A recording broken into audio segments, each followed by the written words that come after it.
Do you remember your first Prime weapon? Mine was the Lex Prime, and it was such a tremendous experience. The weapon had fantastic accuracy, a lot of damage, and it just felt so damn powerful.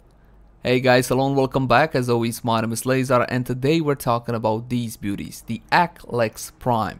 With a mastery lockout of 15, these babies sure can pack one serious punch. However, they do come with some drawbacks. Considering the high mastery lockout on these weapons, I'm gonna be assuming you already know the basics. So, without further ado, let's jump into the Aklex Prime. Firstly, let's check out how the weapon handles without any mods equipped. And I'm mashing my button right now so you can see the maximum fire rate and how it aligns to that huge recoil.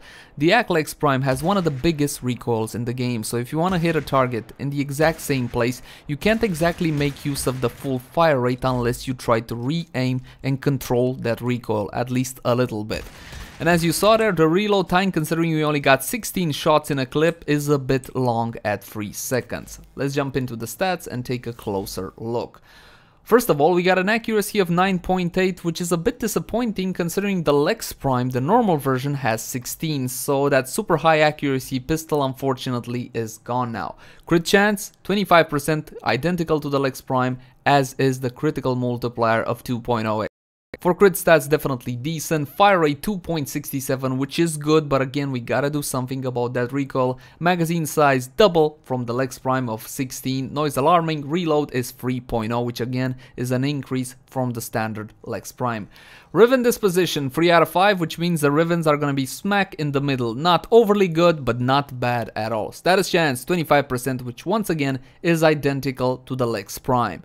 Taking a quick look at damage, again puncture is the highest, slash and impact being at the same value of 15, and the damage is exactly again the same as the normal Lex Prime. Now before we slap on any mods, please take note that my weapon has been formatted a total of 7 times, but for the build I'm recommending you guys 5 should be enough. First thing we put on mostly any weapon is flat damage, and it's gonna be Hornet Strike. If you guys have Prime versions of any of the mods that I recommend, then by all means go right on ahead and use your Prime versions. For the sake of presentation, the initial build, the recommended build, will be affordable, cheap, something that anybody can get into. With the damage added, we do have a couple of additional options, such as Auger Pack, which will add 90% damage, and you also have the benefit of the set bonus there. 90% damage unfortunately isn't that much, and we'll talk about the last mod option a bit later. After damage, as per the usual, multi-shot is extremely important, probably the most important thing you can put on a weapon currently. Barrel diffusion is the stock pistol multi-shot mod, and it will add 120% multi-shot. It is not our only option, however. We also have Lethal Torrent, which will add 60% fire rate and 60% multi-shot. The multi-shot alone makes this a tremendous value mod. The fire rate, you can't really make that much use out of it, but we're gonna talk about that just a tad later. Now, with damage and multi-shot applied to the weapon, the next thing we should be looking towards is amplifying either status chance, adding elemental damage, or further augmenting that crit chance and crit damage. And we did say that the Aklex Prime has a decent critical chance and decent critical multiplier, so let's further augment that for now. Crit chance with Pistol Gambit. The standard version of Pistol Gambit will give you 120% extra critical chance, bringing it up to 55%. The Prime version of this mod will give you 187, which is definitely a nice increase, and I recommend you guys pick that one up. With a lot of crit chance, we need some crit damage. Pointless to have a high crit chance if you don't do any crit damage. And Target Cracker is gonna be the mod we're equipping, 60% critical damage, and if you have the Prime versions fully maxed out, it's gonna be 110 extra critical damage. Good. Now let's look towards elemental damage, and as per the usual, elemental damage should be equipped depending on who you fight. Today, as per the usual, we're taking the example of the Grenier, heavily armored target, so we're gonna look into corrosive. In order to make corrosive, we're gonna have to combine electricity together with toxin. When adding elemental damage, you do have the same old option, either a 90 mod, which will add more damage, or a 60-60 mod, which doesn't add as much damage, but boosts your status chance quite greatly. Now I'm gonna spare you guys the hassle in testing the 60-60 mods. 9 times out of, let's say, 10 proved more efficient, so I'm gonna recommend the 60/60 mod, starting with Jolt. Now Jolt is the most expensive mod on the list. This one can only be obtained from Baro Kitir when he brings it, that is. If you want to get it off the trade chat, you're looking at the minimum of 100 plat, and I know it sucks, but it does increase the weapon's damage, so it is worth it. We got our electricity and our status chance jumped as well, so we're gonna need Toxin now with something a whole lot more accessible and affordable. Pistol Pestilence, 60% Toxin and 60% status chance. And with the two 60/60 mods equipped, our status chance jumped to 82.7%. It's not really mandatory to overdo it with a status chance on the Lex Prime, but it's definitely nice to have. And we also have our corrosive damage. When it comes to the final two mod slots, we have a little bit of leeway, let's call it like that. Something that will further increase our DPS would be Augur Pact. However, Augur Pact doesn't offer as much damage as a flat 90 mod. The flat 90 mod overall will add more damage. So my recommendation to you guys is to further augment the damage type you're going for. In our case, we're going for corrosive, so adding extra electricity or extra toxin will boost that. And our toxin jumped to 2.2k. As for our final mod slot, we do have a couple of options. My personal preference, at least in this case, is gonna be Lethal Torrent. Now the 60% multi-shot it offers is extremely useful. It increases our status chance and it also boosts all the damage. The fire rate it offers, however, at least for me, is a bit too much to control. I'm having trouble controlling the high recoil on the Lex Prime if I am to make use again of the high fire rate. But that's gonna come down to you, the player. Maybe you're OP and you can control it. I can't really. In any case, the difference in testing between adding Lethal Torrent or another 90% mod to further augment our damage type or hydraulic crosshairs was minimal. To be honest, there wasn't much between them, so again, go for your personal preference. And with that being said, we have our full build. Why don't we test it?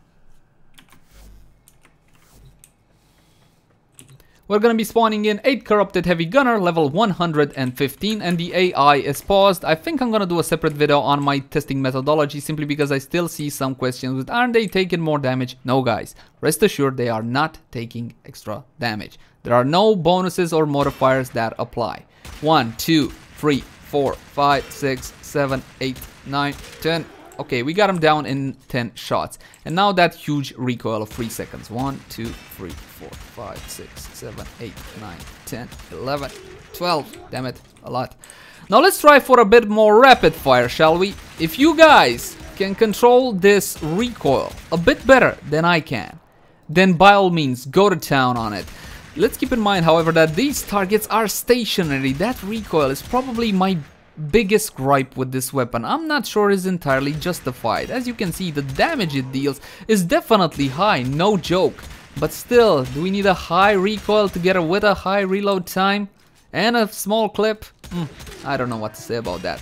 In any case, that's gonna be up to you. There's no denying that the weapon does deal tremendous amounts of damage. I mean, for a pistol, again, it deals primary level damage. And I think that's gonna be enough. As you saw there, the status procs are coming in quite nicely. The corrosive helps a lot against the heavy gunners, and that's gonna be the build I'm gonna be recommending to you guys. That's what you can expect of its base performance. Now we're gonna be moving on to a Riven setup. I did manage to get my hands on a Riven.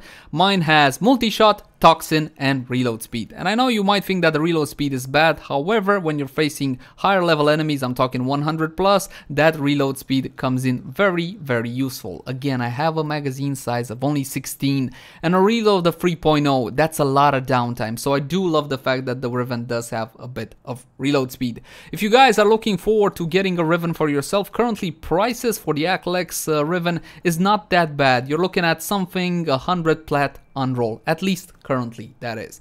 As for my mod of choice, I didn't use additional multi-shot from Lethal Torrent, I didn't use additional crit from Hydraulic Crosshairs, nor did I use another 90% mod. What I went for is Steady Hands.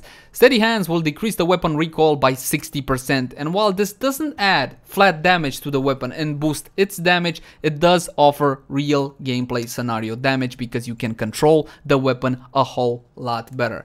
And I guess I should make a pun here about how power and control and all that stuff. In any case, this is an option mod. If you guys feel comfortable with the recoil of the weapon and don't mind having to fire less in order to be accurate, then you don't need Steady Hands. I, however, feel that I do. So there's that.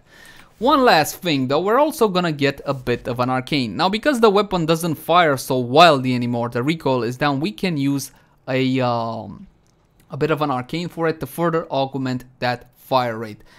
And the arcane we're gonna be using is Arcane Velocity. Now Arcane Velocity on critical hit, which we do plenty of, 60% chance for plus 80% fire rate to pistols for 6 seconds, and the usual 1 arcane revive. If you want to get the R free for this one straight from the trade chat, you're looking at about 10 plat each. Maybe you can get it even lower than that. If not, farm it down from Cestra. The second Eidolon drops it. Quite often, actually. And with that out of the way, we got some extra fire rate without Lethal Torrent, because to be honest, right now there's simply no room for it. So let's go to testing. We're gonna simulate the exact same set, fresh, and I'm gonna show you why I love steady hands. Because I can do this. The weapon, as you can see, with the miner's recoil is a whole lot more manageable, more usable, and again, these are stationary targets. In ordinary day-to-day gameplay, your targets don't really stand still and it's not as easy to get a headshot. Let's keep that one in mind, unless of course you apply some crowd control to them. In any case, steady hands is what I call an option mod. I simply feel like I need it. If you guys feel comfortable with the reload and have no problem in controlling it, or don't mind not getting a benefit from the default higher fire rate of this weapon, then by all means you don't have to use it. If you want to go this route, however, the weapon becomes a bit more reliable, actually a lot more reliable. And that's pretty much gonna do it for the test. As for my thoughts on the Aklex Prime, to be perfectly honest with you guys, I don't feel that Mastery Rank 15 is entirely justified for this weapon. Yes, it does pack one serious punch, but at such a high cost. That huge recoil it has, 16 clip size mixed together with a 3-second reload time is definitely not great. And if I think about the Lex Prime, well then that one has the exact same damage, better reload time as well, and higher accuracy, much higher accuracy.